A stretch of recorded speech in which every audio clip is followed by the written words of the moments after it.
Hi friends, எல்லாருக்கும் வணக்கம். Welcome back to my channel ஜிகா லைஃப். இன்றைக்கி வந்து நம்ம ஃபுல் டே ரொட்டீன் தான் பார்க்க போகிறோம். காலையில் செடிக்கெலாம் தண்ணி ஊற்றிட்டு பிரேக்ஃபாஸ்ட் ஒர்க் தான் பார்த்துட்ருக்கேன். இன்றைக்கி காலையில் பிரேக்ஃபாஸ்ட்டுக்கு பிங்க் சாஸ் பாஸ்தா பண்ணுறேன். குழந்தைங்களுக்கு இந்த ஒயிட் சாஸ் பாஸ்தானாலே பிடிக்கும், அதனால் அது கூட கொஞ்சம் தக்காளியெல்லாம் சேர்த்து போட்டு பிங்க் சாஸ் பாஸ்தா பண்ணுறேன்.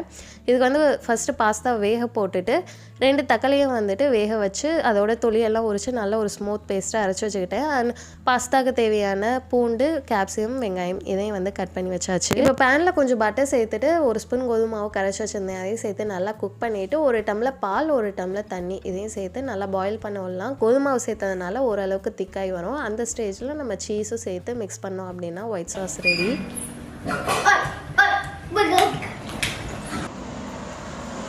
குழந்தைங்க இந்த லீவில் பயங்கர சேட்டை.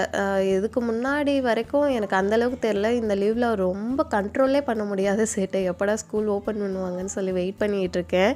அண்ட் இங்கே பால் வந்து ஓரளவுக்கு திக்கானதுக்கப்புறம் நான் சீஸ் ஆட் பண்ணிவிட்டு ஒரு 2 நிமிஷம் பாயில் ஆனோடனே தேவையான அளவு உப்பும் பெப்பர் பவுடர் மட்டும் போட்டு இறக்கிட்டேன். ரொம்ப நேரம் பாயில் பண்ணால் வந்துட்டு அது ரொம்ப திக்காயிடும். ஸோ ஓரளவுக்கு தண்ணியாக இருக்கணும். ஸ்பூனில் நம்ம டிப் பண்ணிவிட்டு ஒரு கோடு மாதிரி போட்டால் அந்த கோடு தெரியணும். அந்த மாதிரி இருந்தாலே ரெடி. ஸோ இங்கே வந்து பேனில் கொஞ்சமாக பட்டர் சேர்த்துட்டு பூண்டு, வெங்காயம், கேப்சிகம் இதையும் சேர்த்து நல்லா வதக்கிட்டு நம்ம அரைச்சி வச்சிருந்த தக்காளி பேஸ்ட்டும் சேர்த்து ஓரளவுக்கு பாயில் ஆனோடனே நம்ம பாஸ்தாவும் சாஸையும் சேர்த்து மிக்ஸ் பண்ணிக்கலாம். மிக்ஸ் பண்ணும்போதே அது கொஞ்சம் தண்ணியாக இருக்கிற மாதிரி தான் இருக்கும். இருந்தாலும் ஒரு 2 நிமிஷத்துலேயே வந்து பார்த்திங்கன்னா அது நல்லா திக்காயிடும். ஸோ ஃபைனலாக வந்துட்டு ஒரிகானோ, சில்லி ஃப்ளேக்ஸ் இதெல்லாம் போடலாம். என்கிட்ட இல்லாதனால கொத்தமல்லி இலை மட்டும் தூவி இறக்கிட்டேன். அப்படியே இட்லி மாவு வந்து காலி ஆயிடுச்சு. பணியாரம் செய்யலாமேன்னு சொல்லிட்டு 1 டம்ளர் பச்சை அரிசியும் 1 டம்ளர் இட்லி அரிசி, அது கூட 1/2 டம்ளர் உளுந்து இது எல்லாத்தையும் சேர்த்து போட்டு அரைக்க போகிறேன். கொஞ்சம் குவான்டிட்டின்றனால மிக்சிலே அரைச்சிக்கலான்னு ஒன்றா தான் ஊற போட்டிருக்கேன். இது கூட கொஞ்சமாக வெந்தயம் சேர்த்து போட்டு ஒரு 3 மணி நேரம் ஊற வச்சு அரைச்சி வச்சுக்கலாம். அண்ட் இன்றைக்கி அவர் பிரேக்ஃபாஸ்ட் எதுவும் எடுத்துக்கல, லஞ்சும் வந்து எடுத்துக்காமல் சீக்கிரமாக ஆஃபீஸ் கிளம்பிட்டாங்க. அதனால் எனக்கும் குழந்தைங்களுக்கு மட்டும்தான் பிரேக்ஃபாஸ்ட் ரெடி பண்ணியிருக்கேன். ஸோ எனக்கு வந்துட்டு இந்த பாஸ்தாவோட நம்ம இந்தியன் மசாலாலாம் போட்டு வெங்காயம், தக்காளி போட்டு பெரட்டி சாப்பிட்றது அதுதான் வந்து ரொம்ப பிடிக்கும். இருந்தாலும் குழந்தைங்களுக்கு இது பிடிக்குமேன்னு சொல்லிவிட்டு அவங்கள சாப்பிட வச்சுட்டு வீட்டுக்கு வந்து சில டெக்கரேட்டிவ் ஐட்டம்ஸ்லாம் வாங்கியிருந்தேன். அதான் வந்து இன்றைக்கி அரேஞ்ச் பண்ண போகிறேன். இதில் முக்கால்வாசி ஹேண்ட்மேட் தான். நான் ரேண்டமாக ரிட்டன் கிஃப்ட் கொடுக்குறதுக்காக இன்ஸ்டாகிராம் பேஜ் செக் பண்ணப்போ இவங்க பேஜ் பார்த்துருந்தேன். இதில் நிறைய அது வந்து பார்த்திங்கன்னா யூனிக்காகவும் இருந்தது. வீட்டோட என்ட்ரன்ஸில் அது நம்ம வந்து தோணுன மாதிரி தொங்க விடுறதுக்கு வந்து பார்த்திங்கன்னா டபுள் டேப் செலோ டேப்போட இருக்குது. அதை மட்டும் எடுத்துகிட்டு நம்ம ஸ்டிக் பண்ணி வச்சுக்கலாம். எனக்கு இந்த யானை பார்த்தோன்னே ரொம்ப பிடிச்சிருந்தது. கீழே வந்துட்டு உடன்லேயே வந்துட்டு ஹோல் மாதிரி கொடுத்துருந்தாங்க. யானையோட காலை அதில் உள்ளே விட்டுட்டு நிற்க வச்சாலே வந்துட்டு அழகாக நிற்கிது. ஒர்க் ஸ்பேஸ்லலாம் வந்துட்டு இதை நிற்க வச்சோம் அப்படின்னா ரொம்ப அழகாக இருக்கும். யானைனாலே வீட்டுக்கு வந்து 2ஆக வாங்கி வைக்கணும்னு தான் சொல்லுவாங்க. 1 வாங்கக்கூடாது, 2ஆக வாங்கி வைக்கணும். உள்ளியில் போடுற டெக்கரேட்டிவ் ஐட்டம்ஸ், அப்புறம் விளக்கு திரி ஏற்றுறதுக்கே வந்துட்டு டிஃப்ரெண்ட்டாக நிறையா வச்சுருந்தாங்க. வாட்ஸ்அப்பில் மெசேஜ் பண்ணி கேட்டாலே நிறைய சஜஷன்ஸ் கொடுத்துருந்தாங்க. வீட்டோட என்ட்ரன்ஸில் சின்னதாக ஒரு டேபிள் போட்டு இதெல்லாம் நம்ம வைக்கிறதுக்கு வந்து ரொம்ப நல்லாயிருக்கும். இது கூட வந்து பார்த்திங்கன்னா சின்ன சின்ன மாலை நம்ம வீட்டில் வந்துட்டு சாமி சிலை இருக்கு இல்லையா, அதுக்கு வந்து இது போடலாமேன்னு சொல்லிட்டு ஃபஸ்ட்டு 2 தான் வாங்கினேன். இது வந்து சரஸ்வதிக்கும் விநாயகருக்கும் வந்து பார்த்திங்கன்னா பெர்ஃபெக்டாக இருந்தது. நான் கூட வந்து ரொம்ப சின்னதாக இருக்கும்னு நினச்சேன், கரெக்டாக இருந்தது. அது கூட சாமி ஃபோட்டோலாம் நம்ம வச்சுருப்போம்ல, அதுக்குமே வந்து மாலை போடுறதுக்காக வந்து பார்த்திங்கன்னா இதெல்லாம் வந்து ஹேண்ட்மேடாக அவங்களே வந்து பண்ணி கொடுத்தது. நம்ம வந்து கஸ்டமைஸ் பண்ணி என்ன சைஸ் வேணுமோ அதெல்லாம் சொல்லி நம்ம வாங்கிக்கலாம். எனக்கு வந்து இந்த 2 ஃபோட்டோக்கு வந்து அழகாக இருந்தது. இது கூட நான் இன்னும் 2 சின்ன ஃபோட்டோக்கும் வந்துட்டு சின்ன மாலையாக வாங்கியிருந்தேன். இது பின்னாடி வந்துட்டு செலோ டேப் இருக்கிறதுனால நம்ம அதை மட்டும் எடுத்துகிட்டு ஒட்டினாலே வந்துட்டு நல்லா ஸ்ட்ராங்காக நிற்கிது. உங்களுக்கும் நிறைய பேருக்கு இதெல்லாம் யூஸ்ஃபுல்லாக இருக்கும் அப்படின்னு சொல்லி நினைக்கிறேன். அபிஸ் கேலரி இன்ஸ்டாகிராம் பேஜ், அவங்களோட page name Abi's gallery. And அவங்களோட வாட்ஸ்அப் நம்பரும் நான் டிஸ்கிரிப்ஷனில் கொடுக்குறேன். தேவைப்படுறவங்க செக் பண்ணி பாருங்கள். இது தவிர நான் காமிச்ச சில டெக்கரேட்டிவ் ஐட்டம்ஸ்லாம் ஃபெஸ்டிவல் சீசனில் நான் யூஸ் பண்ணுவேன். அப்போ வந்து நான் வீடியோவில் இன்க்ளூட் பண்ணி காமிக்கிறேன். அண்ட் லஞ்சுக்கு வந்துட்டு இன்றைக்கி சூப்பரான சாம்பார் சாதத்தோட அப்பளம் வச்சு சாப்பிட்டு முடிச்சாச்சு. அவர் இல்லைனாலே நான் சிம்பிளாக தான் பண்ணுவேன். ஸோ சாப்பிட்டுட்டு ஈவினிங் வந்து ஸ்நாக்ஸ் செய்யலாமே அப்படின்னு சொல்லிட்டு தயிர் எடுத்திருக்கேன். கடையில் நான் தயிர் வாங்குறது ரீசெண்ட் டேஸில் ஸ்டாப் பண்ணிட்டு இருந்தாலும் 2 பேக்கெட் பால் தான் வந்துட்டு வாங்கலான்னு சொல்லி நான் தான் எடுத்துகிட்டு வந்தேன். வீட்டுக்கு வந்து பார்த்தா அதில் தயிர்னு எழுதியிருக்கு. அந்தளவுக்கு தயிர் பேக்கெட் வந்துட்டு ரொம்ப லைட் வெயிட்டாக லேஸாக இருந்ததுனால நான் பால்னு நினச்சி எடுத்துகிட்டு வந்துட்டேன். குளிர்காலத்தில் தயிரும் வந்து ரொம்ப யூஸ் பண்ண மாட்டோன்றதுனால அதை வச்சு தான் இப்போ ஸ்வீட் பண்ணிகிட்ருக்கேன். இது பெங்காலி ஸ்வீட் தாபா டோய். இதை நான் டி நகர் ஸ்ட்ரீட்லாம் வந்துட்டு வச்சு விற்பாங்க. ரொம்ப சூப்பராக இருக்கும் டேஸ்ட்டு. நீங்கள் இதை டேஸ்ட் பண்ணி பார்த்தீங்கனாலே எங்கேயோ சாப்பிட்ட மாதிரி இருக்கே அந்த ஒரு ஃபீல் கொடுக்கும். இதுக்கு இதுக்கு வந்து ஃபஸ்ட்டு என்ன பண்ணுவோம்னா ஒரு துணியில் தயிரை போட்டு நல்லா இறுக்கமாக கட்டி வச்சிடலாம். அதில் இருக்க தண்ணியெல்லாம் ஒரு ½ அன் ஹவர்லேயே வடிஞ்சு வந்துடும். ஸோ அதுக்குள்ளே வந்துட்டு உங்களுக்கு என்னோடய நைட் வேர்லாம் புதுசாக வாங்கியிருந்தேன், அதான் வந்து உங்க கூட ஷேர் பண்ணிக்க போகிறேன். அண்ட் ரீசெண்டாக வேறு வெயிட் கெயின் ஆனதுனால எனக்கு நிறைய டிஷர்ட் வந்து பத்த மாட்டேங்குது. எனக்கு வந்து கொஞ்சம் லூஸாக போடுறது தான் பிடிக்கும். ஏன்னா நமக்கு தொப்பை இருக்குது. ஸோ கொஞ்சம் டைட்டாக போட்டாலே வந்துட்டு ஆடாக தெரியுன்றனால எதாக இருந்தாலும் எனக்கு நைட் ட்ரெஸ் வந்துட்டு கொஞ்சம் லூஸாக போட்டால் தான் பிடிக்கும். அதனால தான் வந்து ஃப்ரீயாக வந்து டிஷர்ட்ஸ்லாம் எடுத்தேன். ஸோ ஃபஸ்ட்டு காமிச்ச அந்த மெரூன் அண்ட் பிளாக் வந்து பார்த்திங்கன்னா காம்போவாக வரும். காம்போவாக வந்துட்டு ரெண்டுமே சேர்த்து 699 ஆச்சு. அண்ட் இந்த பர்பிள் கலர் இது வந்து பார்த்திங்கன்னா 350.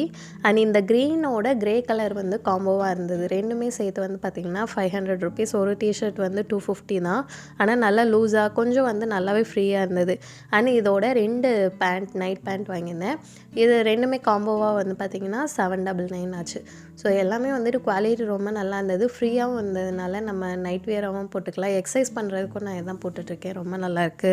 அண்ட் என்னோட கரண்ட் வெயிட் வந்து கமெண்ட் செக்ஷனில் நிறைய பேர் கேட்குறீங்க, நான் சொல்லனாலும் கோவப்படுறீங்க. நான் ரீசெண்டாக வெயிட் செக் பண்ணுறதே வந்து ஸ்டாப் பண்ணிட்டேன். ஏன்னா அது பார்த்தாலே வந்துட்டு இன்னுமே கஷ்டமாகுது.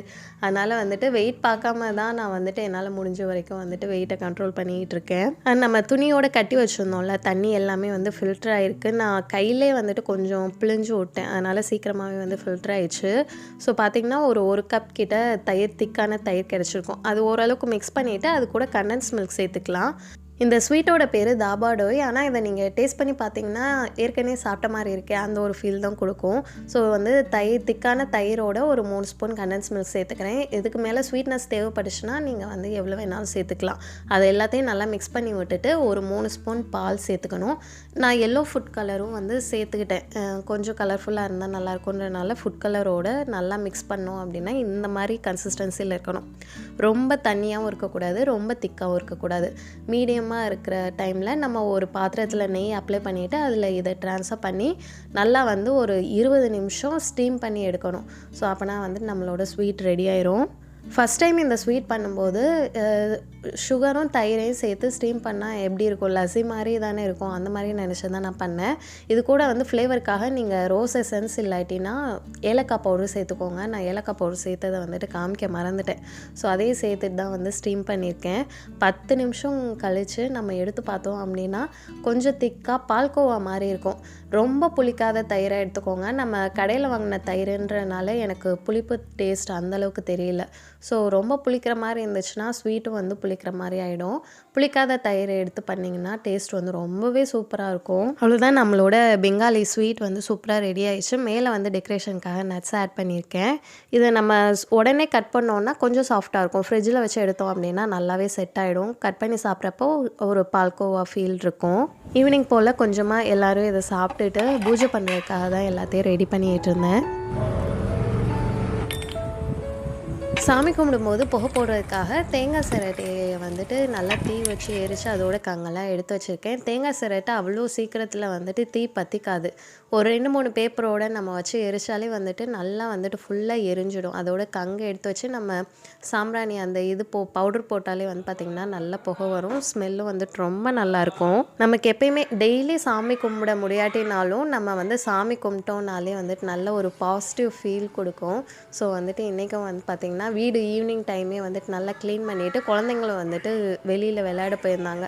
ஸோ அதனால் வீடே அமைதியாக சாமி கும்பிடும்போது வந்துட்டு மனசும் வந்து கொஞ்சம் ரிலாக்ஸாக பாசிட்டிவ் வைபோடு இருந்தது. இந்த நியூ இயர்க்காக நிறைய பேருக்கு சமைச்சு கொடுக்குறதா தான் பிளானு. அதனால் அதுக்கு நிறைய திங்ஸ் வாங்க வேண்டியது இருந்தது. என்னோடய வீடியோஸில் நீங்கள் ப்ரீவியஸாகவே நிறைய பார்த்துருப்பீங்க. ஸோ நான் அப்பப்போ வந்துட்டு வீடியோஸில் ஷேர் பண்ணியிருப்பேன்.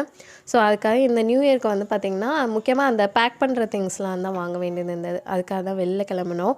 நான் குட்டீஸ் எல்லாருமே வந்து மேட்சிங்காக பிளாக் கலர் ட்ரெஸ் போட்டுட்டு ஃபஸ்ட்டு திங்ஸ் எல்லாத்தையும் வாங்கிட்டு படூர் பக்கத்தில் வந்து ஒரு ஃபுட் ஸ்ட்ரீட் இருக்குது. ஸோ அங்கே தான் வந்து ஈவினிங் ஸ்நாக்ஸ் சாப்பிட்லான்னு போயிருந்தோம்.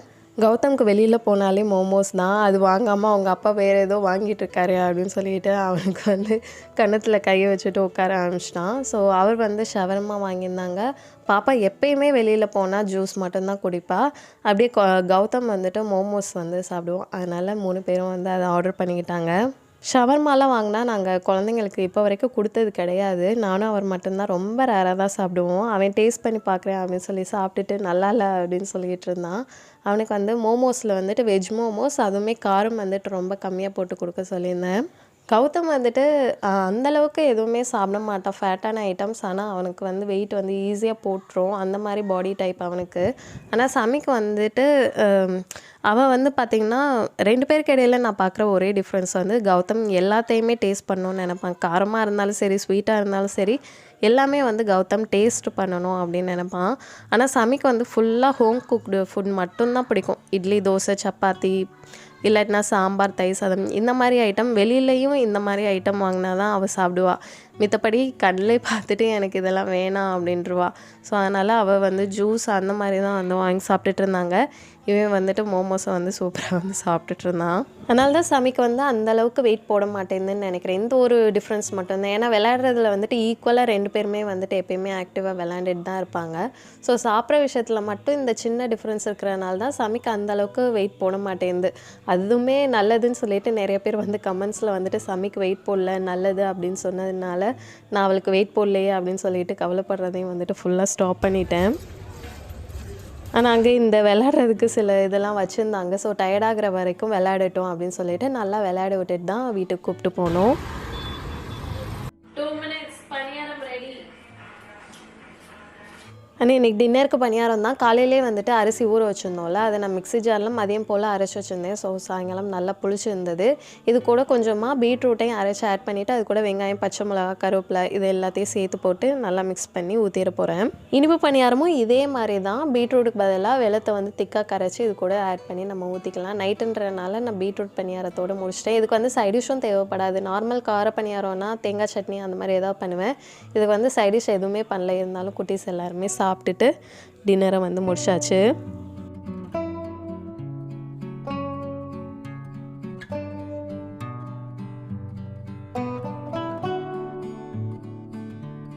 அண்ட் இந்த வருஷத்தோட கடைசி வீடியோ இது தான். இந்த வருஷத்தில் நிறைய பேர் வந்து எனக்கு பாசிட்டிவாக கமெண்ட் பண்ணி சப்போர்ட் பண்ணியிருக்கீங்க. எல்லாருக்குமே ரொம்ப ரொம்ப நன்றி. இந்த வருஷத்தை விட அடுத்த வருஷம் உங்களுக்கு இன்னும் சிறப்பான வருஷமாக அமையணும்னு சொல்லி நான் வேண்டிக்கிறேன். அண்ட் இந்த வீடியோ வந்து உங்களுக்கு பிடிச்சிருந்தால் லைக் பண்ணுங்கள். இந்த வீடியோ இதோட முடிச்சுக்கலாம். நெக்ஸ்ட் ஒரு இன்ட்ரெஸ்டிங்கான வீடியோவில் சந்திக்கிறேன். அது வரைக்கும் பாய்.